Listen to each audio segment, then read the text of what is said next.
But now we are going to get into this KarJenner news. We are talking Kylie, we're talking Kendall, we're talking Khloe and Tristan. KarJenner tea time! I want to kick it off talking about Kylie, you guys. She spent the long weekend recovering from getting her wisdom teeth taken out. And she has the best little nurse, little Stormi, who has taken care of her mom. So cute. Getting your wisdom teeth taken out is painful and it sucks and your face is swollen forever. Okay, let's go ahead and talk about Kendall. After the Burberry fashion show, she walked in it for London Fashion Week. She was spotted hanging out with Luca Sabat. And I will say the Instagram that they posted did look a little cozy, but I think they're just friends. We know that Kendall, as far as we know, is on the road to reconciliation with Ben Simmons. But still, everyone is talking about it because the last KarJenner that Luca Sabat was linked to was Kourtney Kardashian. And so everyone's like, Kendall was spotted with Kourtney's ex. I just want to put the kibosh on that because let's not forget, Luca and Kendall were actually friends first before anything started happening with him and Kourtney.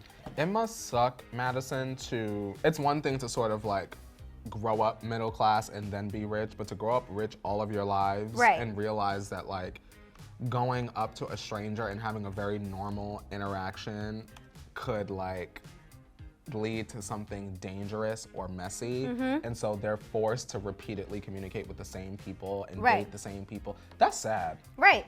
I feel bad for them. But let's move on and talk about Khloe and Tristan because after last week, where we heard several reports pointing to the fact that obviously they're back together, something Kourtney and I have been shouting from the mountaintops for at least 3 months now. I know it's true. Of course, we have a new report from Us Weekly saying, oh no, they're just co-parenting and they're not getting back together. Girl. I call B frickin' S. Madison, that's a lie.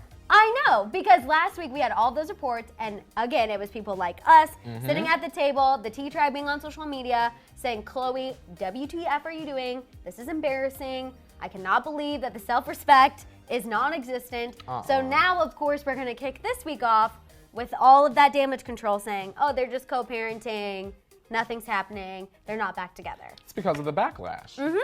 And it's gonna happen every single time they sort of like tease Khloe and Tristan being back together. So I don't know why they put out these stories as if we're supposed to believe it now. Right. Like the backtracking. So where do they go from here?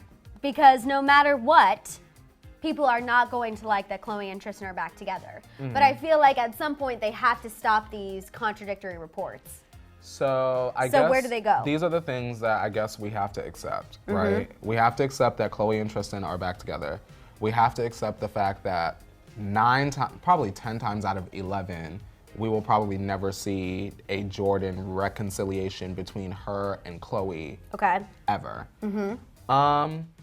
And I think that those are the two biggest takeaways. I mean, where they go from there is rip the Band-Aid off. Thanks so much for checking out our video. If you like what you saw, please give it a share and a thumbs up. After that, feel free to check out any of our other videos, shop our Hollyscoop store, subscribe, and click that notification bell.